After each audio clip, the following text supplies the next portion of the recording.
You're listening to the Armchair GM Sports Network.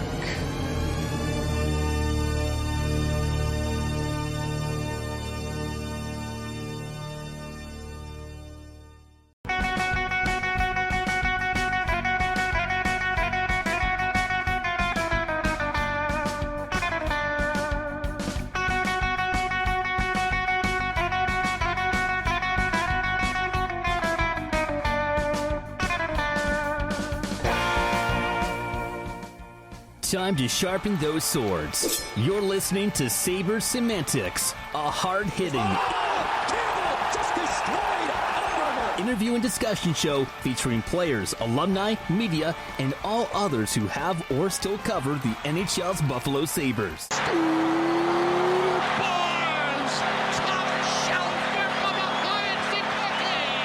With interesting stories from the past and current objective analysis, this show is sure to provide an entertaining and unique perspective for both Sabres and hockey fans alike. Oh, brother, we are not worthy! Exclusively on the Armchair GM Sports Network. Now, here's your host of Sabres Semantics, Brandon Caputo. Welcome back to another episode of Sabres Semantics right here on the Armchair GM Sports Network. Proudly brought to you by J&O Flooring. If you think you can get a better deal anywhere else, you don't know Jack. Contact their Niagara Falls location to begin your quality flooring project today at J&O Flooring, the proud show sponsor of Sabres Semantics. I'm the host of the program. My name is Brandon Caputo. You can follow me on X at bcaputo_AGM. And you can follow my co-host on my right there on the video version of the podcast, Austin Broad at Austin_Broad. You can listen to us on demand on all audio platforms. And if you're watching us on the YouTube version today in video, thank you very much for doing so. Hit that like, hit subscribe, smash that bell for all updates on video versions of our podcast that get released here on the network. Make sure you're following the show at Sabres Semantics for all updates on our Sabres content there, as well as our website, armchairgmsports.com. So on today's episode, we are going to basically discuss the first 9 games or so for the Buffalo Sabres so far in the 2023-2024 season, basically talking about the results, going over the updated lines, going over some things that have happened with the team so far, a couple injuries, the player stats so far, where they are in the standings. Austin's going to give us, our Austin's Analytics segment is going to be back on the show. As well, we've got promotion for one of our sponsors that's giving away Buffalo Sabres tickets throughout the season, so stay tuned for that. So with that said, Austin, 9 games for the Sabres so far. Pretty mixed results, as you can see by the thumbnail here. A team that has looked good at times, has looked bad at times, and they're basically kind of trying to get through the things with the way that the goaltending situation has played out so far. Yeah, I mean, it's been obviously up and down. The record kind of speaks for itself. Results also have been very up and down, but realistically, the goaltending aside, which I think is unfortunate because I believe Eric Comrie was actually playing extremely well before that injury happened. It kind of sucks that he finally had, it looks like, a shot at running away with the starting job and he gets hindered by an injury. But, the Eric Johnson said it best. A few of their early games, they were struggling on defense. But realistically, it's their offense that has started to look like itself now, and I think that's what we're starting to see here. This team is going to live and die by their offense. It's why they were such an exciting team last year. The defensive improvement has been there. Still inconsistent, but inconsistent is an improvement over what we saw last year for their defense. So it's been good. I mean, Tuck finally starting to look like himself because I believe he was struggling early. Maybe that injury from training camp was hindering him more than the team led on. Or maybe it was just a funk, but he looks like he's back to himself.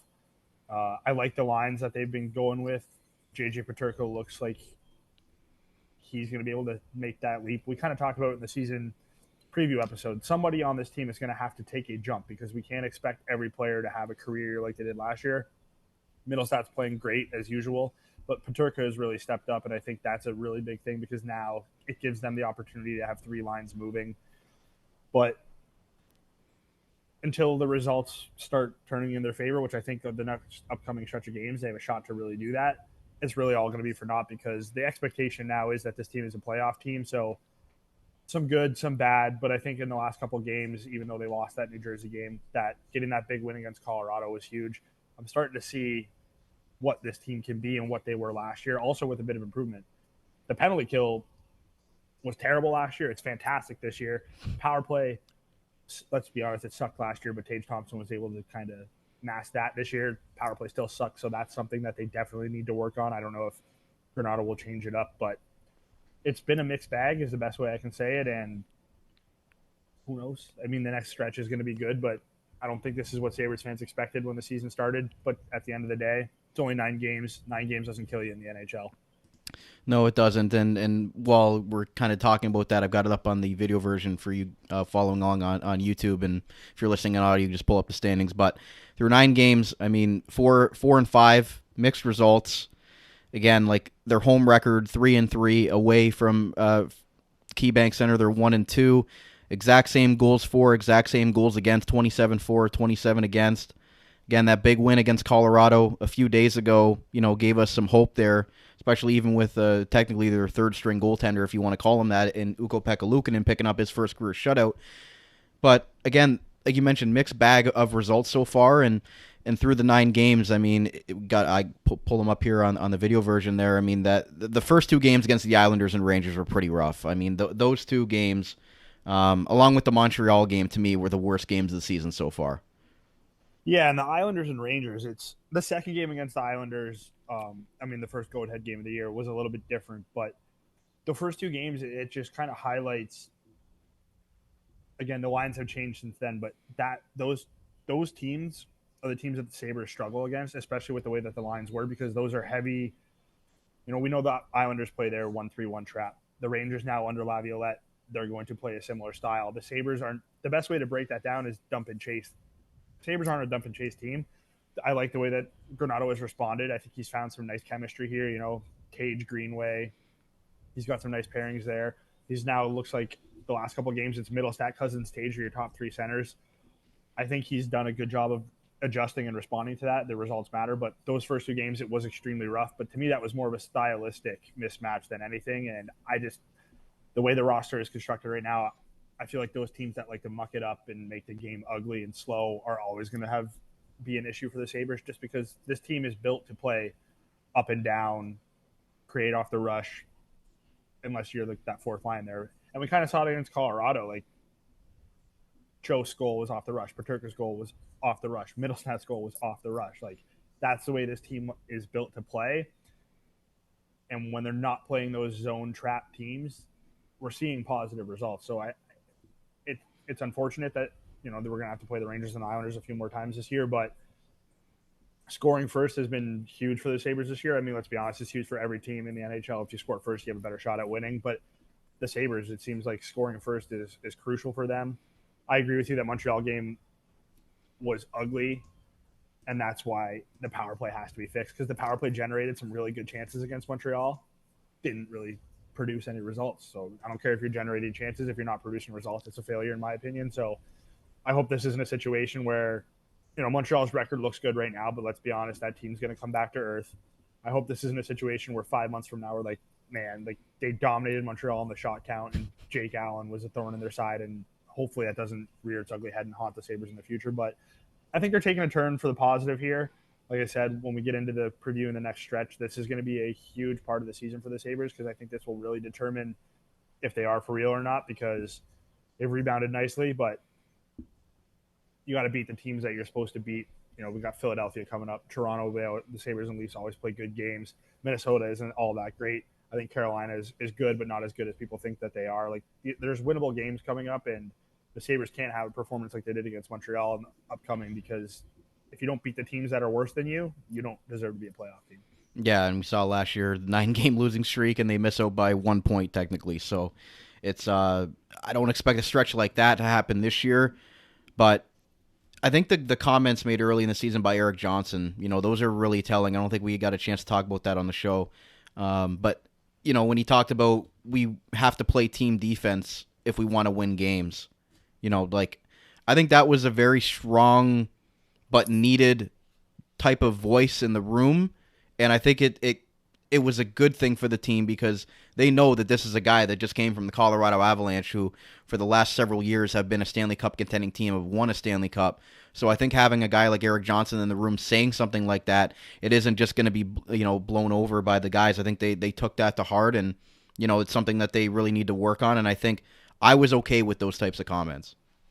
Yeah, let's be honest, that's why you signed him, right? That's why you got that veteran winner on the back end with all the young talent that you have. The team defense, it was a problem last year, and I will say it. This team will live and die by its offense, but when you're paying Darlene, soon to be $11 million a year, when you're paying Power, over 8, you have Samuelson here long term. Yoki Haru looks, I don't know what his future with the team is, but he looks rejuvenated. The numbers are better. They have improved defensively since last year and since those first couple of games. If they can continue to play defense at this level while generating the offense that they have the last couple of games, they're going to be fine. And sometimes, I think it's even better that Johnson came from the outside. Like, he wasn't here last year. He wasn't here with this group. I think it speaks more volumes to the guys. A guy who came from the outside, has been here not very long, isn't scared to speak his mind, and is also coming from a place where, like you just said, he's been in the league for a long time. He just won a Stanley Cup. He knows what he's talking about.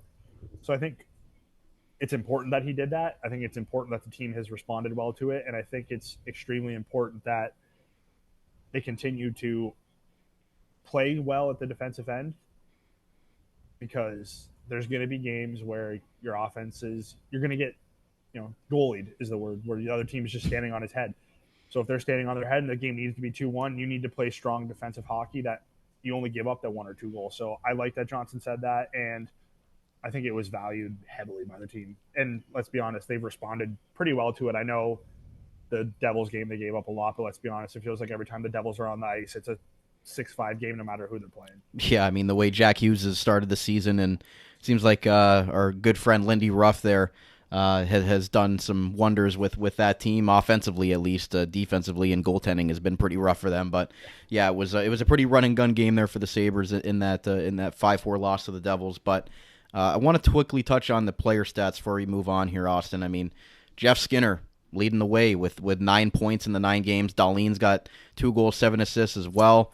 Cousins, 7 points in the 9 games. Middlestat, 7 points in the 9 games. Tage Thompson got off to a little bit of a slow start, has been picking it back up the last few games there. 6 points in the 9 games. He's obviously projected to be over a point a game player, but from what we've seen so far, and I've got the top 15 scorers of the team up on the screen right now on the video version. Just what sticks out to you in maybe a bad or a good way? Some certain players. Honestly, not a whole lot in a negative way. I think, if anything, the one negative that I would think sticks out to me is that, and it's only a negative because I think they're eventually going to need this, is the power play. I mean, Thompson started slow. He scored the 1 power play goal early. He's playing well. He's generating a ton at 5-on-5. So I know the numbers aren't there yet at 5-on-5, but it looks like he's poised for a breakout. But to me, it's just as good as their 5-on-5 play has been the last couple of games, and it seems like there's a trend where they start slow and then they figure it out and they end up playing well. But I know 5-on-5 is important, but the power play, all the team's power play numbers are going to look bad because this power play has been abysmal. To me, if that doesn't get going, a guy like Tage might not hit the point per game mark, because, as we'll get into later when I talk about the analytics that I want to get about, Tage and everyone else really has started to have a more concerted effort in their own end. So if you have a more concerted effort in your own end, you're not cheating. You're not doing those things that you get these high danger chances with the regularity that they got last year. So if the power play doesn't get going, those guys' numbers might not look as staggering as they were last year. And then just, he got the empty netter, which was huge, but I want to see Darlene's, and Power for that matter, take charge and shoot the puck more and get more goals. You see Darlene, he's shooting, he's generating chances. He needs to start scoring. And Power, he talked about it all off season. He needs to improve that shot, because as good as Owen Power is, he's so good with the puck. He's such a dynamic skater. He knows how to enter the zone with control. If he doesn't have that shooting threat, you might see teams start to defend him a little bit more, knowing he's going to make the pass. So if he can work on his shot and start shooting more from the back end with some power and generating some goals, that'll take another step. Positively, I kind of talked about Peterka earlier, but I'll give Middlestat his flowers again, because I think this is a kid that really deserves it. He was their best player at 5-on-5 early in the year when guys like Skinner and Tuck and Thompson were struggling. And if not for Middlestat early in that year, the team probably isn't kept afloat. So he's continuing to be as impressive as he was at the end of last year. So numbers-wise and just underlying number-wise, I think Middlestat deserves a ton of praise, because big year for him. It's a contract year. He's an RFA. He doesn't know what his future with this team is. He could be playing himself into a nice little contract if he continues this. Yeah, you can. And I'm glad you brought up Thompson's power play numbers because last year, 20 power play goals, 34 power play points. Right now, he's only got 1 power play goal and 2 power play points. So, again, if we project that over an 82-game schedule, he's not reaching that, even tying that mark that he had last year, which was, astronomical numbers on the man advantage, which was part of the Sabres' success. But if he wants to become, a 47 goal scorer and 94-point guy like he was last year, he's got to pick it up on the power play. And like you mentioned, I think this team comes and goes with, or they can only go so far as this power play is going to take them. Yeah, I mean, I want to stress that I don't think that, well, it's hard to say. Because obviously the players are doing something wrong because it's not working. But to me, it's more of a system issue. The power play, even last year, I don't know what their power play strategy is other than move the puck around a little bit and then try and feed Thompson for a one-timer, or Dahlin takes a point shot through traffic and nothing else happens. It's too many skilled players for the power play not to be this good. It's a systematic issue. I just said that word wrong. It's a system issue. And until it's fixed, it's going to be like the other night when Jeff Skinner scored, I think it was the Montreal game on the power play, he was basically in the corner. That's not, it went in. That's fantastic. Jeff Skinner can score from that angle more than anyone I've seen in the NHL, but that's not a high quality shot. That's not what you want to generate on the power play. So to me, it's until the strategy from their penalty kill from last year to this year is a complete 180, and you're seeing the penalty kill have a ton of success. They need to look heavily at that power play and evaluate it and see what is and isn't fitting. The second unit doesn't get along a lot of time, but if you watch them, we'll see what happens when, with Benson's future. But they have a bumper, and on the second power play, they use the bumper. They don't do that on the first unit. And to me, that's what makes the power play predictable, and that's why it's not succeeding. So, unless Thompson's goes on a 15, 20% shooting percentage heater like he was last year, unless the system changes, the power play is not going to improve because that's just the way it works. But they're too talented. I think the coaching staff will adjust because if they're going to keep, teams like Montreal who are extremely heavily penalized, they're in your division, you play them a lot, you're going to need your power play clicking in order to help bury those teams. But I think, to me, that's the biggest concern because underlying-wise, 5-on-5, the offense is starting to get back to what it was last year. We'll talk about that later. It looks like they've kind of resolved that issue. So realistically, the numbers – I don't know if everyone's going to put up career-high numbers. Who knows if Thompson will be a consistent 90-point getter, but if he can put up 35 goals, 35 assists, 70 points, he's well worth the $7 million that you're paying him. So nothing to worry about yet, but in the immediate term, yeah, to me, my biggest concern with the Sabres team offensively is just their power play. The big guys are starting to produce. The fourth line is the fourth line. So if they don't get the power play gets going, I think a lot of these issues kind of just disappear.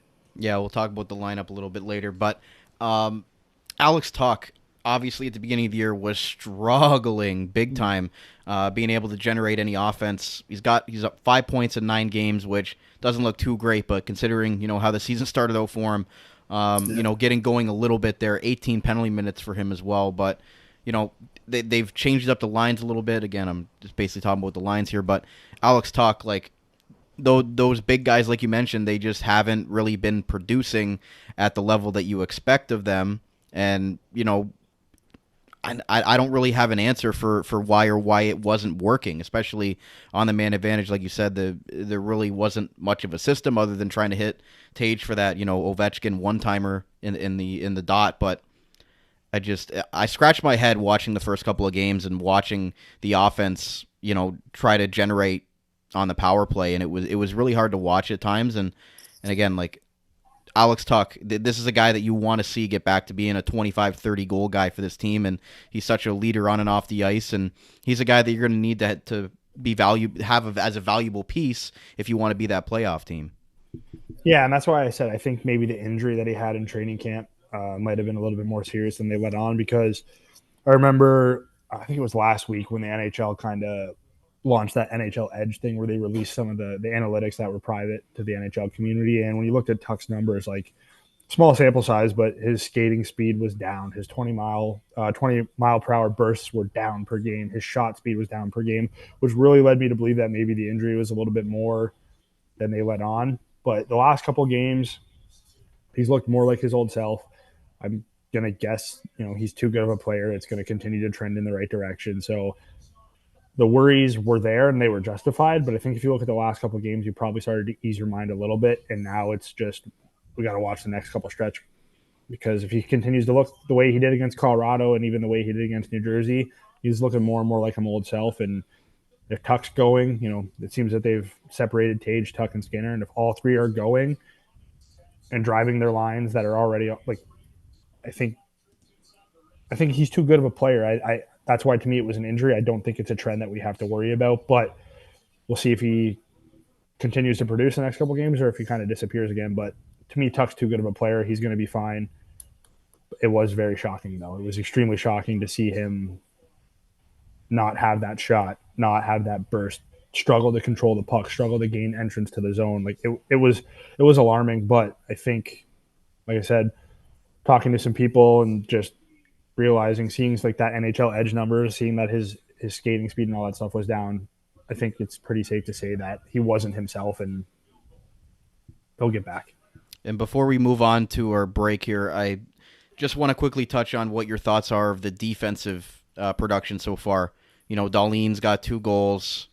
Power hasn't got on the board yet in the goal category. He's got 5 assists, and he's a team-high +6 on the season. And then Matthias Samuelsson has actually even chipped in with a goal. So, are you expecting a little bit more from the D-core as far as the production, or is this kind of through 9 games what you would have kind of projected so far? I think really your big point getters are Dahlin and Power, and Dahlin's getting points. Power is getting points. Like I said, I want Power to work on his shot and use his shot more, become more of a multi-dimensional threat player, because he has the ability to do that. Samuelsson is obviously, if he chips in any goals, that's a plus. Eric Johnson, if he chips in any goals, that's a plus. Even Connor Clifton, you didn't bring Connor Clifton in here to be a point producer. So I think it's about where I expected. Like I said, I would like to see if, Dahlin continued to maybe score a 15, 20 goal pace for a defenseman, because I think he's capable of it. I would like to see Power score a little bit more than he is, but they're producing. Power is, when we get into the numbers in the next segment with the analytics, Power has been a very, very strong two-way presence. He's probably been their best two-way defender in terms of his offense generated and his defensive ability. So, no, I'm pretty happy with the way that the defense is produced. Let's be honest. When it comes to points, you'll hear a lot of people say it. Points don't really matter, especially for your back end. As long as they're helping generate quality chances, that's awesome. If points start going up, that's a bonus. Obviously, Dahlin and Power might be the exceptions because they're such dynamic players that you want them to produce. But those two are producing. You just said Power's plus minus is leading the team. I'm not a huge fan of that stat, but it does show that when he's on the ice, goals are going in the opponent's net and not in his own net. So that's a huge positive. So, no, I'm pretty happy with the way the defense has produced so far. And I think there's room for it to improve, but there's no reason to be alarmed. Yeah, and when it comes to defense, it's not really about the fantasy hockey stats. It's we all love to see a defenseman, put up 90 or something points, but as you saw with Erik Karlsson last year, that doesn't necessarily generate into any wins for your team, and he's already struggling this year. But no, good points there, and we're going to take a quick break, and we're going to come back. We're going to get more into Austin's analytics. We're going to go over the lines, and we'll get into the next stretch of games for the Sabres and what the outlook is on that. So stay right here. I'll be right back on Sabres Semantics right here on the Armchair GM Sports Network.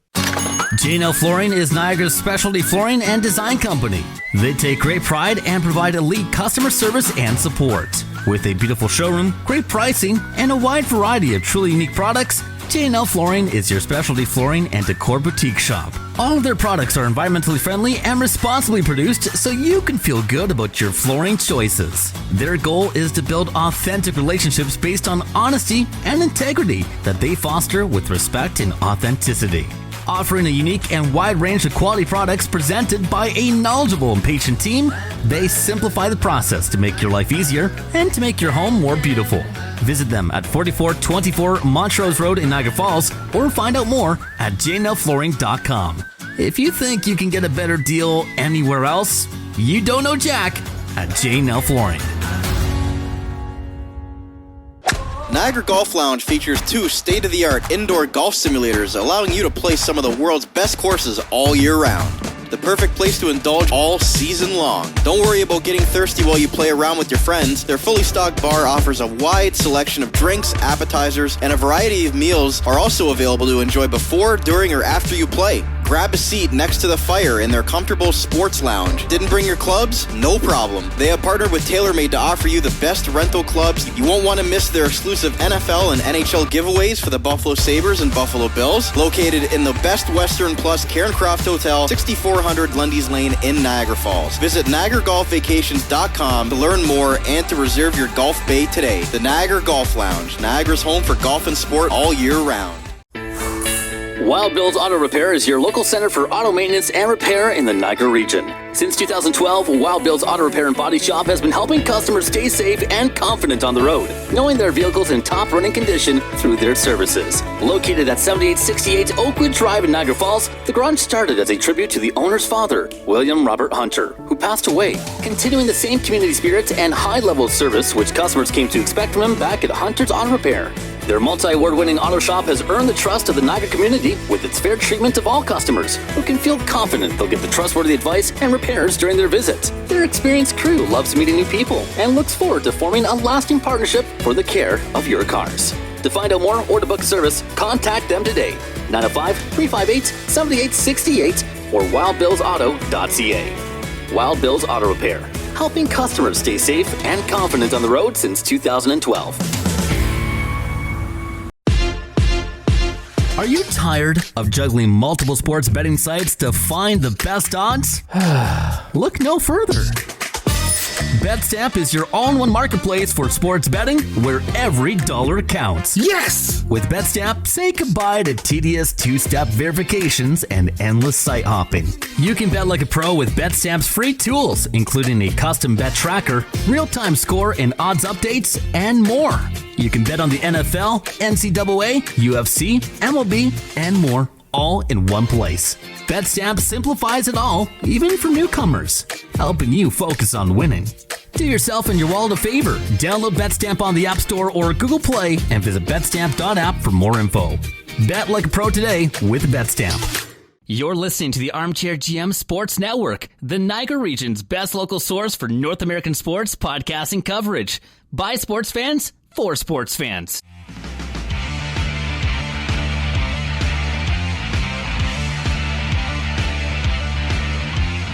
Hey, hey, here we go, it's hockey night in Buffalo. Hey, hey, here we go, the boys in blue, white, and gold. Hey, hey, here we go, make some noise, get in the zone. All for one and one for all, let's hear you from your heart and soul. And we will stand raising our hands, saying, let's go Buffalo, let's go Buffalo. We will be here till the end, saying, let's go Buffalo, let's go Buffalo. Welcome back to part 2 of today's Sabres Semantics episode. Brandon Caputo and Austin Broder back with you. Guys, the Sabres Semantics on the Armchair GM Sports Network is proudly brought to you by J&O Flooring. If you think you can get a better deal anywhere else, you don't know Jack. Contact their Niagara Falls location to begin your quality flooring project today at J&O Flooring. Guys, if you're enjoying the video version of the podcast, you know what to do. Hit like, hit subscribe, smash that bell for all updates on video versions of our podcast that get released here on the network. And thank you to those listening in on-demand audio today. So on the second part of today's episode, we are going to go over what the lines look like as of now, but leading into the game tomorrow night in Philadelphia. We're going to get to Austin's analytics, and we'll take a look at the upcoming schedule for the Sabres before we wrap up today. So our first segment today is going to be brought to you by the Niagara Golf Lounge. And guys, if you enjoy going to free Sabres games, the Niagara Golf Lounge has you covered. For anyone looking to watch the Sabres games live in Buffalo, the Niagara Golf Lounge at 6400 Lundy's Lane is running contests all season long to give away tickets to home games in Buffalo. Head over to the Niagara Golf Lounge to learn more and to enjoy a round of golf over there at the Niagara Golf Lounge. Proud show sponsor of the Armchair GM Sports Network, and you can visit them at NiagaraGolfVacations.com to book your bay today and to win some free Sabres tickets. So with that said, we're going to get into Austin's analytics today. Austin, what do you got for us? Yeah, so I'm basically going to highlight. I can probably get into more, but there's two players that I want to specifically highlight, and that's Tage Thompson and Owen Power, because we kind of talked about Tage, how maybe the points aren't there yet. But when you look at Tage Thompson, and these are all per 60 minutes, just because there's a lot of people on the Sabres that have not played every game, have played some. So if I did season totals, it would be a little skewed. But in terms of expected goals 4 per 60. Tage Thompson and Owen Power are the top two on the Sabres, which means top three. Skinner, Middlestat, they're all up there. But Tage Thompson is generating, it's over 3 goals or expected goals per 60 that's his rate. Owen Power is at 3.06. But I'm highlighting them because their defensive numbers are the eye-popping. When you look at the Sabres, this is all via natural stat trick at 5-on-5. Expected goals against per 60, JJ Peterka leads the team with 2.17 goals against per 60. Tage Thompson is second with 2.18. Samuelson and Power are the top two defense. So defensively, Owen Power, like I said, he has been a dominant two-way force. He's generating a ton of high-quality chances while he's on the ice, and he's also suppressing, along with Tage Thompson. And the reason I'm highlighting this is we love Tage. He's a human highlight reel. He scored a ton last year. Let's be honest, defensively, him, Tuck, and Skinner, they weren't on the ice to play defense, so their defensive game kind of lacked. Through 9 games this year, it looks like Tage has become a strong two-way player. And while I would love to see him score 94 points, if he can be a strong two-way player and still score in the 70 to 80-point range, I think that trade-off provides immense value to the Sabres. Like I said, it's only been 9 games. There's a lot of hockey left, but right now he looks like he's turning into a two-way player, which is what you want from your number one center. The goals are going to come for Tage. He's just too talented. If the defense stays this way, I think he's going to take leaps and bounds as a hockey player. And another quick little highlight is, and again, I don't know his future. If I was a betting man, I think Zach Benson goes back down to the WHL after 9 games.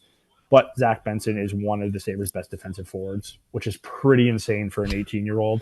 I'm sure he's gained a ton of experience from the games that he has been in. I don't exactly know what their future holds for him. I know at times he's looked a little bit, overpowered and stuff, which is normal for a 13th overall pick who's 18. But the fact that his defensive game, which he has been, praised for, is already looking at an extremely talented level, I think is just so important for the Sabres' future because the offensive game comes. Benson's a skilled player, but I love the fact that he's been one of their best defensive forwards because there's not a lot of those on this team. And I don't think there's a lot of that in the system as much as guys like Matt Savoy, Isaac Rosen, Yuri Kulik, they're awesome players. I don't think their two-way game is anywhere near Benson, so it's awesome to have results already reflecting how talented Benson's defensive game is. Yeah, and for an 18-year-old playing in the NHL, like that is like astounding. The fact that, when you look at his defensive stats, they're almost as good as watching, the flashes that he makes offensively. He's got 2 assists, hasn't scored yet, had a great opportunity to score against Colorado the other day, just couldn't get it to go. But yeah, I think Zach Benson's been as advertised, and I think in the defensive end, he's,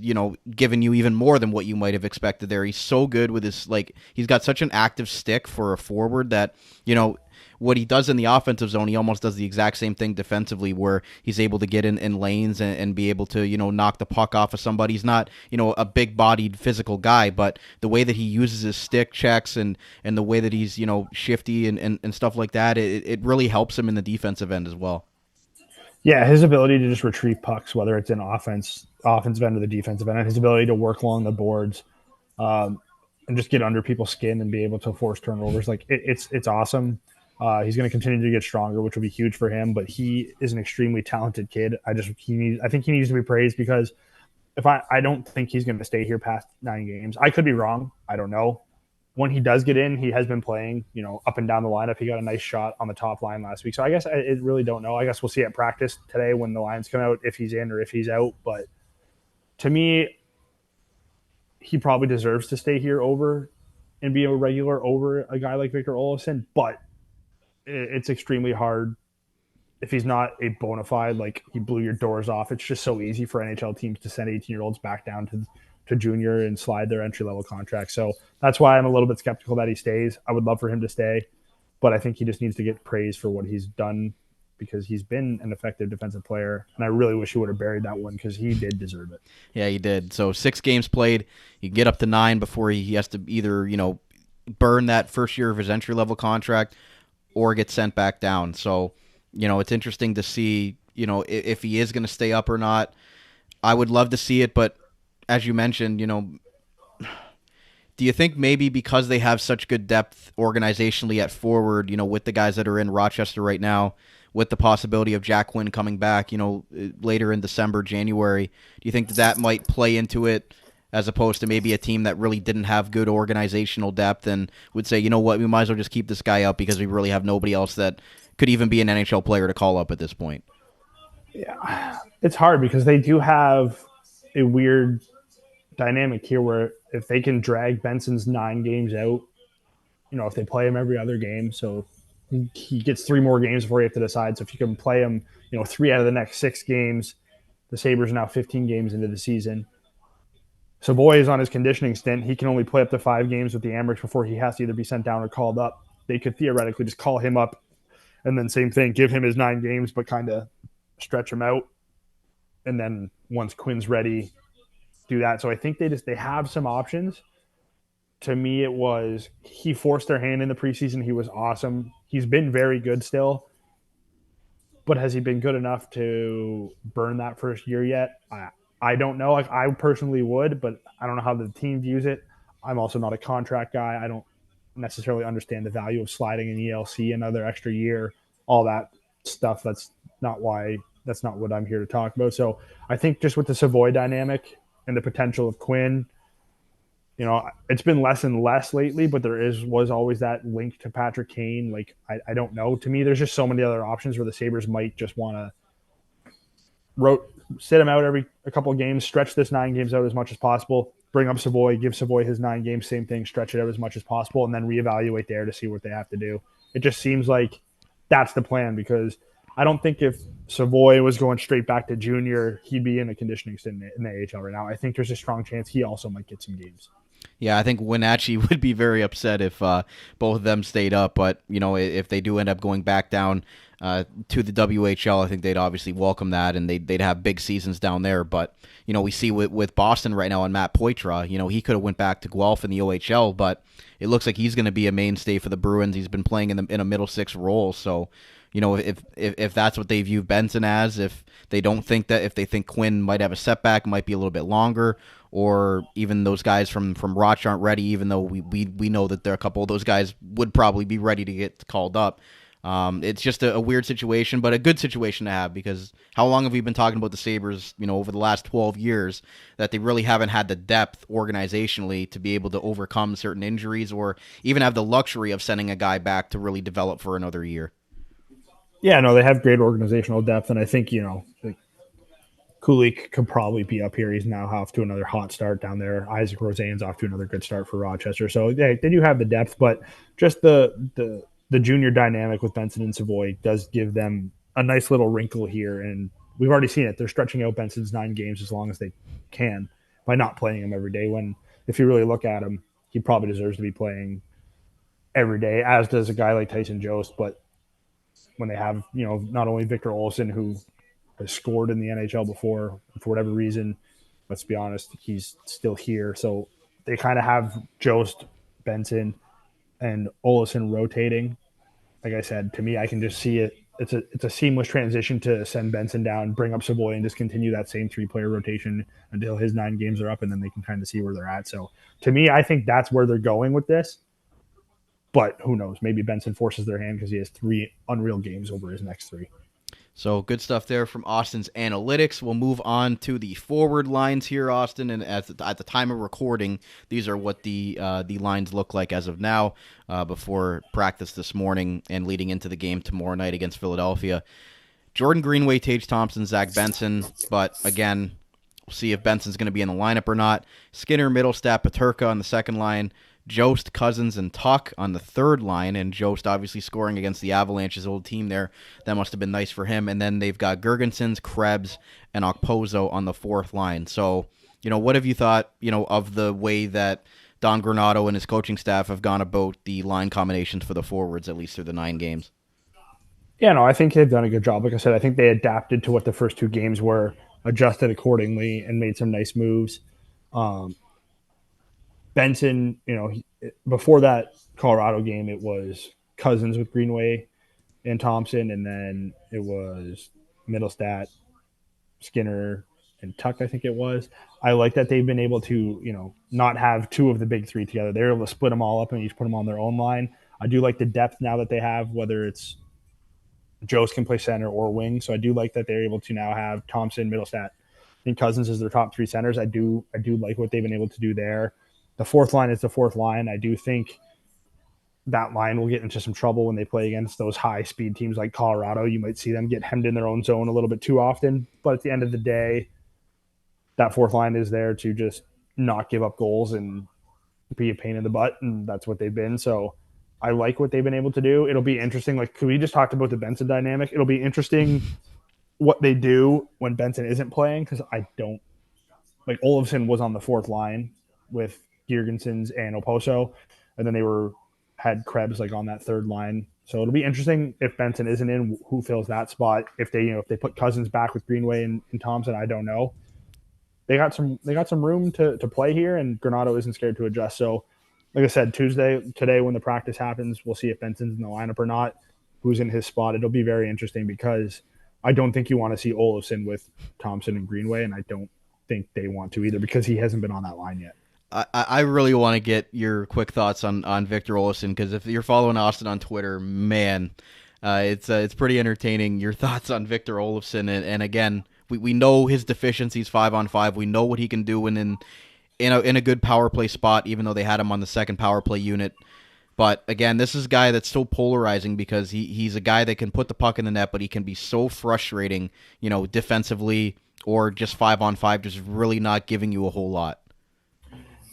The thing is, he had a couple of good games when he was with Oposo and Girgensons, because let's be honest, you can't be on that line and not be an aggressive forechecker and defensive player, because that's just, if you don't play the same style as Girgensons and Oposo, they'll let you know and they'll force you to adapt and play that way. So I think he can be serviceable. He had a couple of really nice games, but at the end of the day, the consistency at 5-on-5 just isn't there.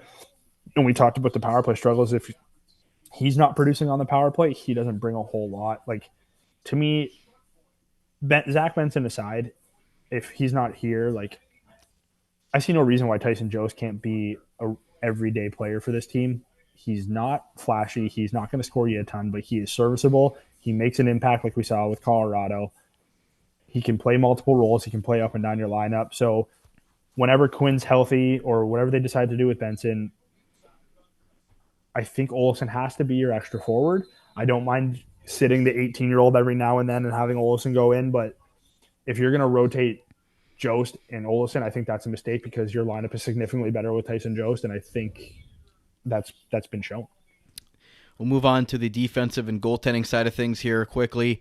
Dahlin and Samuelsson, obviously that's been a lock for most of the year. Samuelsson, I believe he missed a game or two, so he wasn't in that spot. You had Power, Yoki Haru on the second pair. Again, we've gone into the season wondering what Yoki Haru's role is going to be on this team. Is he going to be an offensive guy, a defensive guy? He's been sticking with Power for the most part there. And then you've got Eric Johnson and Jacob Bryson, who's in the lineup thanks to the 2-game suspension for Connor Clifton. Don't know if you have any thoughts to mention about that, Austin, but just general thoughts on what you think of the defense so far.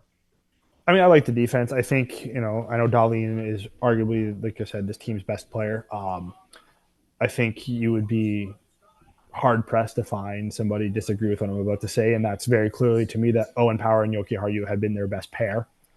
Yoki Haru has been extremely good this year.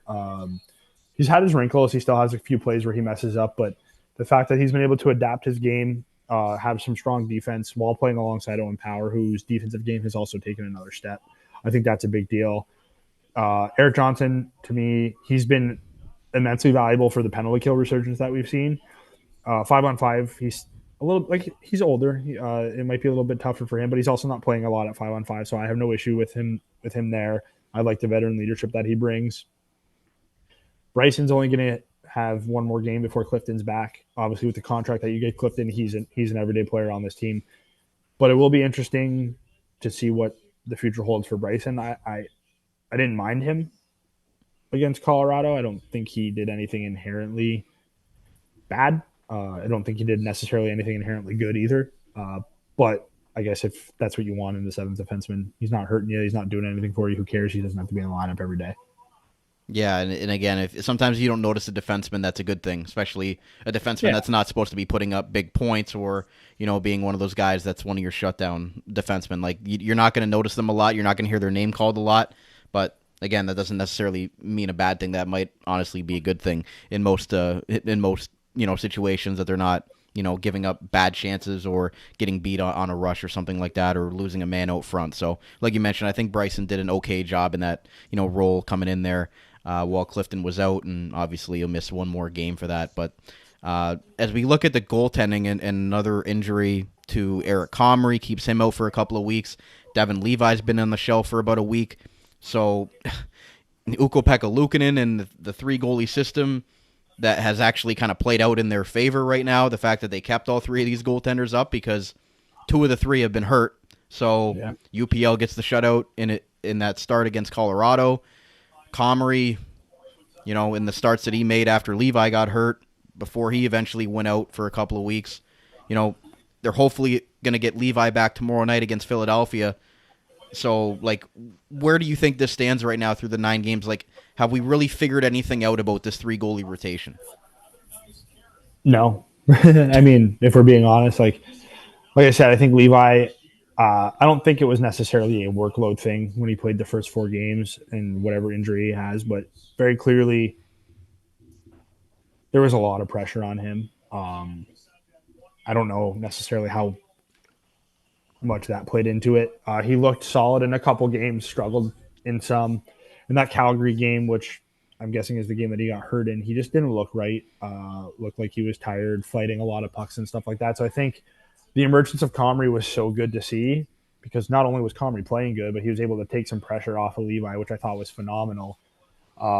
He played great against the Islanders. I think he deserved a shutout there. Sucks that he got the Ryan Miller Memorial shutout. Played really well. And I know he gave up 2 goals against the Devils, but even then he made some big saves there. It sucks that he got hurt, because I still have my reservations about Luukkonen. Until he proves me wrong, I'm not going to give him the benefit of the doubt, because I've seen him have too many chances to run with this job and just not take it. I think he played well against Ottawa, but did give up the 4 goals. Whether all of them were on him or not, his numbers didn't look that great.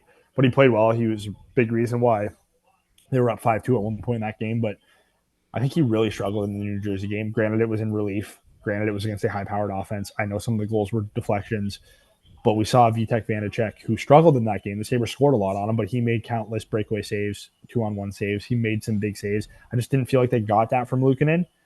So that's why the Colorado game was so encouraging, because Luukkonen did make those big timely saves. He earned that shutout. He deserves a ton of praise for it. But he's got to continue to do it and play consistently. Does he have the potential to do it? Yes. But unfortunately, he hasn't done it yet at this NHL level. He hasn't even done it at the AHL level yet, which I think gets lost on a lot of people. He doesn't have the greatest American Hockey League numbers. He's such a big athletic goalie, but he plays so small. So I hope he can build off that Colorado game. I personally would give him, no matter if Levi's ready or not, I would give Luukkonen the next start. I think he's earned it.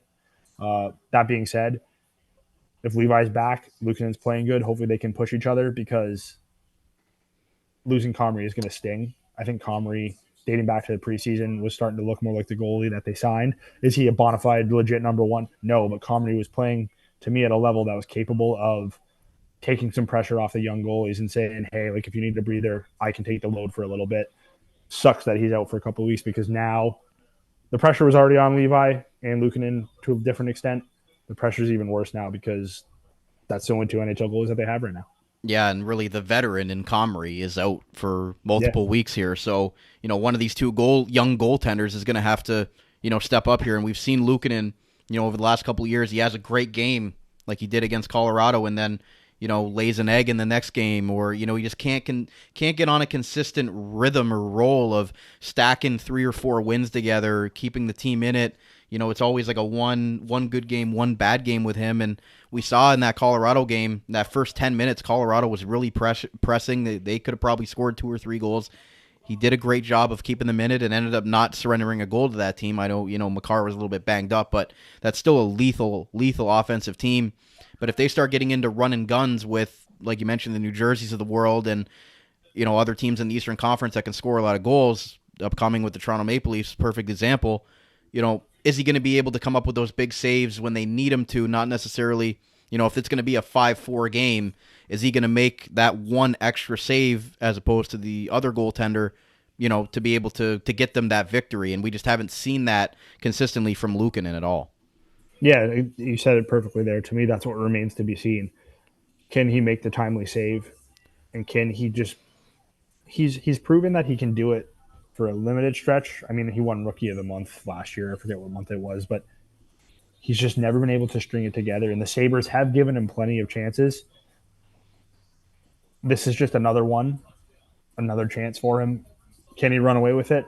I don't know, but I know it would sure as hell benefit the Sabres if Luukkonen can continue to play well and if Levi can come back and they can do the 1A, 1B with Luukkonen and Levi, because I think at the beginning of the year, when Levi played the first 4 games, it kind of showed you where the Sabres' faith lied, and that was in the 21-year-old rookie who's had 5 NHL games worth of experience. So big opportunity for Luukkonen. Like I said, I would probably start him in the next game regardless of Levi's health, just because I think he's earned it. But like you said, and I said before, until he, as bad as it sounds, he's lost all the benefit of the doubt with me, and until he just becomes the NHL caliber goaltender, I will be skeptical.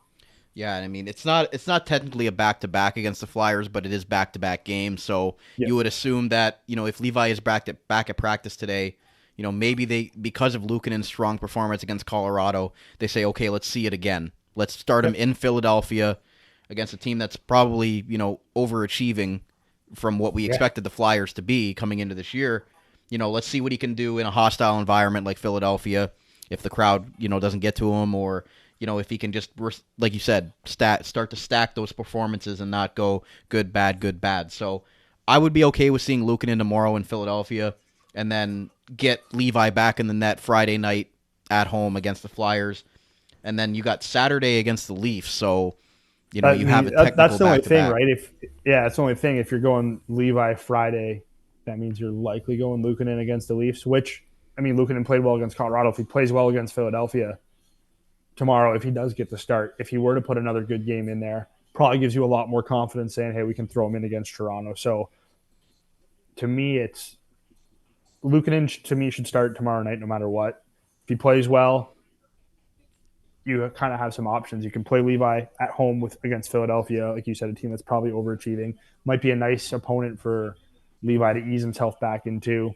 And then you can have Luukkonen, who's hopefully put a couple nice games together against Toronto. And I think Luukkonen's had some experience playing against the Leafs before. So that might be, again, I'm not a goalie expert, but if Luukkonen, that to me seems like a logical plan forward for the next couple games. Yeah, and basically, let's assume we're not recording next week. It'll be 2 weeks from our next recording. So they've got the Flyers for both games, the Leafs, the Hurricanes, the Wild, and the Penguins.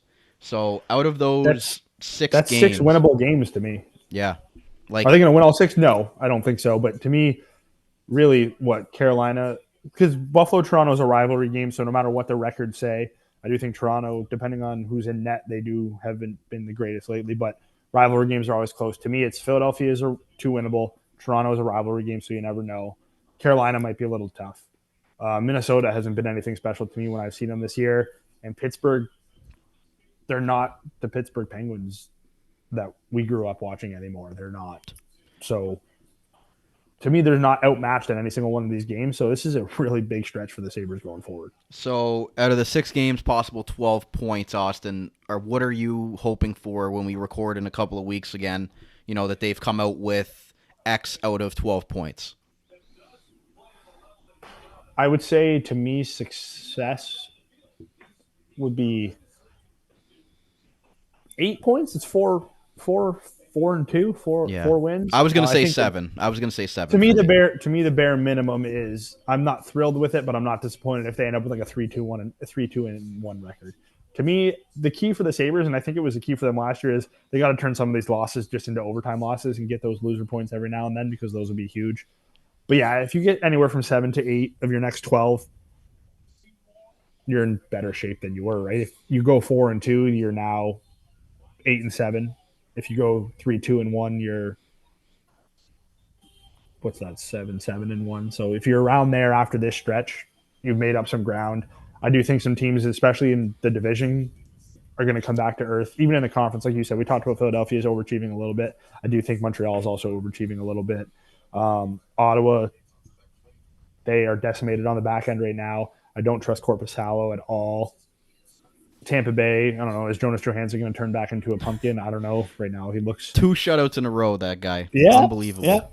yeah. I know it's nuts. Boston's still legit. I think they'll come back to earth a little bit. They're a good team. They were historically good last year. They're still a fantastic team.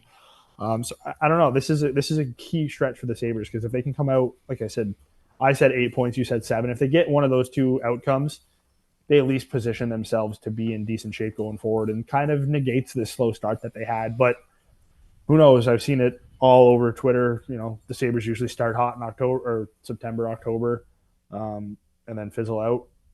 Well, we didn't start that hot this year, so maybe that's a good omen for the rest of the season. Yeah, maybe it's good that they didn't win the October banner like they've done in the past and then completely, tank from December on. So I look at it as they're 3 points back of Toronto right now, considering that they've had a 4-5 start. So it hasn't been great, but they're still right in the thick of things. And again, we've got 73 games left at the time of recording this episode that even though the team hasn't been great, there's a lot of room for improvement.